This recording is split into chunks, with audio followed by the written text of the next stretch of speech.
இந்த 2 பேருக்கு தான் சண்டையே வருது. மாமியார் மருமக சண்டை இல்லாம இருக்கிறதுக்கு ஏதாவது பதிகம் இருந்தா சொல்லுங்க. நான் சொன்னேன், இப்படி எல்லாம் நீங்க எதிர்காலத்துல கேப்பீங்கன்னு தெரிஞ்சுதான் அந்த காலத்திலேயே நம்ம ஞானம் பெரியவர்கள் எழுதி வச்சிருக்கிறாங்க. ஐயோ நிஜமாதான் சொல்றீங்களா? இதுக்கு கூட பதிகம் இருக்கான்னு. சத்தியமா இருக்கு.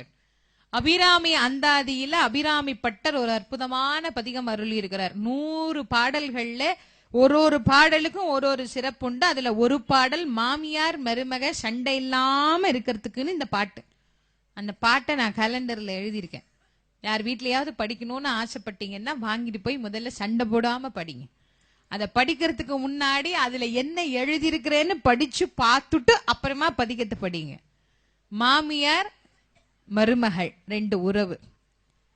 ஒரு மகனை பெற்று வளர்த்து இந்த மகன்தான் நமக்கு ஆதாரம் என்று நம்பிக்கொண்டிருப்பவள் தாய்.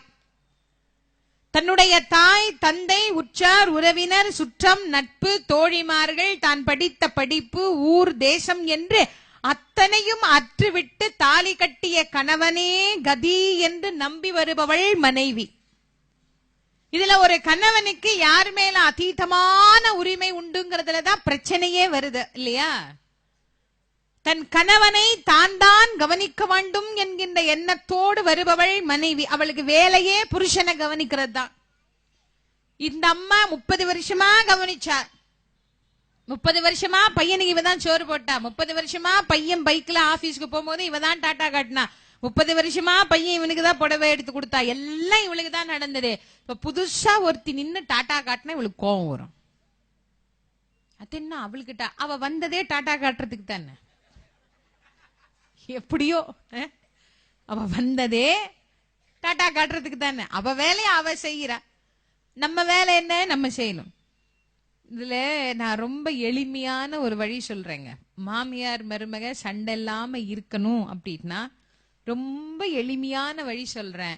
நிறைய பேரு பையனை கைக்குள்ள வச்சுக்கணும்னே முயற்சி பண்ணுவாங்க. பையன் கைக்குள்ளே சத்தியமாக வரமாட்டான். அம்மாவை மதிக்கிற மாதிரி நடிப்பான். பசங்கள்லாம் வருத்தப்படாதீங்க, இயல்பு அதுதான். மனைவி எதிர்காலம், தாய் இறந்த காலம். ஒரு இளைஞன் எதிர்காலத்தின் நோக்கி போவானா? இறந்த காலத்துக்கு பின்னாடியே ஒளிஞ்சிட்டு இருப்பானா? எதிர்காலம் அவனுக்கு தேவை. இறந்த காலம் தாய் வருத்தப்படக்கூடாது என்பதற்காக பேச்ச கேட்கிற மாதிரி நடிப்பான். நான் மனைவி என்ன சொல்றாளோ அதைத்தான் செய்வான். நான் இதுக்குதான் யோசனை சொல்றேன். மகனை கைக்குள்ள வச்சுக்கணும்னு நினைக்கிறது ரொம்ப தப்பு. நடக்கவே நடக்காது. மகனை வச்சுக்கலாம் முடியாது கைக்குள்ள. மருமகளை கைக்குள்ள வச்சுக்கோங்க. ரொம்ப சுலபமான வழி. ஒரு பொம்பளையும் இன்னொரு பொம்பளையும் சீக்கிரமா சேர்ந்துக்குவா. ஆனா ஒரு பொம்பளை இன்னொரு பொம்பளோட சேர்றதுலேயும் ரொம்ப கஷ்டம் இருக்கு. ரெண்டுமே உண்டு. ரெண்டும் சுலபமாவும் நடக்கும், கஷ்டமாவும் நடக்கும். நீங்க சுலபமா நடத்தி தான் பாருங்களேன். ஒரு புருஷன் பொண்டாட்டி தீபாவளிக்கு துணிமணி எடுக்க போறாங்கன்னு வச்சுக்கோங்க. மருமக வீட்டுல, மாமியார் மருமக எல்லாம், கணவன் மனைவியும் கடை கிளம்புறாங்க. இந்த அம்மா பையனை கூப்பிட்டு சொல்றாடே, எனக்கு 5000 ரூபாய்க்கு புடவை எடுத்துட்டு வரணும்டா. உன் பொண்டாட்டிக்கு 5000 ரூபாய்க்கு எடுத்துட்டு எனக்கு 1000 2000 எடுத்துட்டுலாம் வரக்கூடாது. போகும்போதே அங்க கடையில போய் அவன் புடவை எடுக்கும் போது, எங்க அம்மாவுக்கு ஒரு புடவை எங்க அம்மா கேட்டாங்களே, இங்கேயே நீ 4500 5000 ரூபாய்க்கு தானே பாக்குற, இங்கேயே பார்த்துடலாமா? ஏன் வீட்டுல இருக்கிற உங்க அம்மாக்கு என்ன 5000 ரூபாய்க்கு புடவை? நான் 4 இடத்துக்கு வெளியே போவேன் வருவேன், எனக்கு வேலை இருக்குது, ஆபீஸ்ல ஏதாவது ஃபங்க்ஷனா நான் கட்டிட்டு போனோம். சும்மா இருக்கிற உங்க அம்மாவுக்கு 5000 ரூபாய், எனக்கு 5000 ரூபாயா?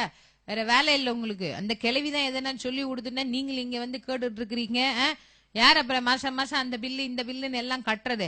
ஒரு 500 ரூபாய்க்கோ 1000 ரூபாய்க்கோ புடவை எடுத்துட்டு கம்முன்னு பேசாம வாங்க, ஜோலி முடிஞ்சுதா? இதே மாமியார் என்ன பண்ணணும்? வெளியில 2 பேரும் போகும்போது, ஏன்பா நல்லா போய் பார்த்து உன் பொண்டாட்டிக்கு என்னெல்லாம் வேணுமோ நல்லா எடுத்து கூடப்பா. அம்மா உனக்கு என்னெல்லாம் பிடிக்குதோ வாங்கிக்கமா, எத்தனை புடவை வேணாலும் எடுத்துக்கோ. எனக்கு வச்சு படைக்கணும், புதுசுன்னு ஒண்ணு கட்டணும். நான் எங்க வெளியே தெருவியா போறேன், எனக்கு ஒரு வேலையும் கிடையாது, நான் வீட்டுலதான் இருக்கேன். நிறைய புடவை பீரோல சும்மாதான் தூங்குது.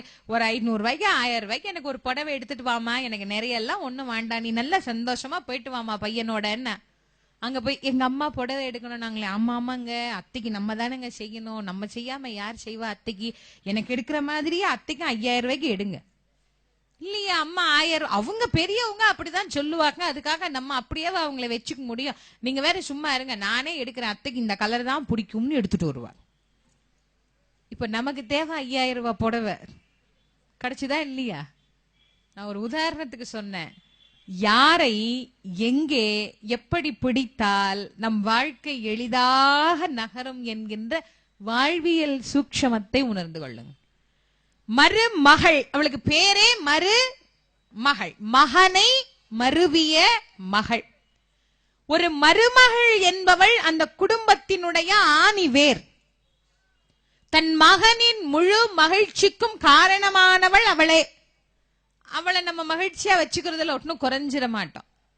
ஒருத்தருக்கு ஒருத்தர் விட்டு கொடுத்து வாழ்வது என்பதுதான் வாழ்க்கை. குழந்தைகள் மேல் வைக்கக்கூடிய பற்றை என்றைக்கு அறுத்து இன்னொரு குழந்தைய என் குழந்தையாக, யாரோ பெற்ற பெண்ணை என் மகளாக ஏற்றுக்கொள்ளுகிற பக்குவம் என்னைக்கு வருதோ அன்னைக்கு மனித நிலையிலிருந்து இன்னொரு நிலைக்கு உயர்ந்திருக்கிறோம்னு அர்த்தம். படிப்படியா ஏறணும் இல்ல, இப்படியே நின்றுட்டு இருக்க முடியாது, கொஞ்சம் கொஞ்சமா ஏறி போகணும் இல்ல. அந்த நிலையை நமக்கு காட்டக்கூடிய அற்புதமான வரலாறு. அதனால இந்த வரலாறை கேட்டவர்கள், மாமியாரா இருக்கட்டும் மருமகளா இருக்கட்டும், ஆம்பளைங்களுக்கும் இதேதான். குழந்தை அவங்க ரொம்ப தெளிவா இருப்பாங்க. ஆண்கள் எப்பவுமே பசங்களா இருந்தாலும் பொண்ணுங்களா இருந்தாலும் வளர்க்கிற போது அவங்க தெளிவா வளர்ப்பாங்க. இதுல குழப்பத்திலேயே வளர்க்கறது யாருன்னா நம்ம தான். அது இப்படி விடுறதும் முடியல, அப்படியும் முடியல, இப்படியும் முடியல. எல்லா ஜீவராசிகளுக்கும் தாய்ப்பாசம் உண்டு. நாயே நம்ம எப்படி நினைக்கிறோம், ஆனா நாய்க்கு இருக்கிற தாய்ப்பாசம் உலகத்துல எதுக்குமே கிடையாது. தன் குட்டிய அந்த உரிமையாளர் எடுத்தா கூட அந்த நாய்க்கு பிடிக்காது. குட்டியில அப்படி பாதுகாத்தது. ஒரு நிலை வந்த உடனே என்ன பண்ணுச்சு, பக்கத்துல சேர்க்காதே, விரட்டி விட்டுடும் குட்டியை. ஏன், உன்னை நீ காப்பாற்றி கொள்ள என் பின்னே ஒளிந்து கொள்ளாதேனார். உலகத்தில் இருக்கிற எல்லா ஜீவராசிகளும் தான் குழந்தை மேல வைக்கிற பற்றை துறந்து தான் வாழ்கிறது. ஆனா நம்ம தான் கடைசி வரைக்கும் அதோடே முட்டி மோதி எல்லாம் செஞ்சு வாழ்ந்துட்டு இருக்கிறோம். என்னைக்கு இந்த நிலையிலிருந்து இன்னொரு நிலைக்கு நாம் மாறுகிறோமோ அன்றைக்கு நம்முடைய பக்தி இதிலிருந்து ஒரு படி உயர்ந்த நிலையை நமக்கு அடைந்து இருக்கிறது அப்படின்னு நாம் உணர்ந்து கொள்ளலாம்.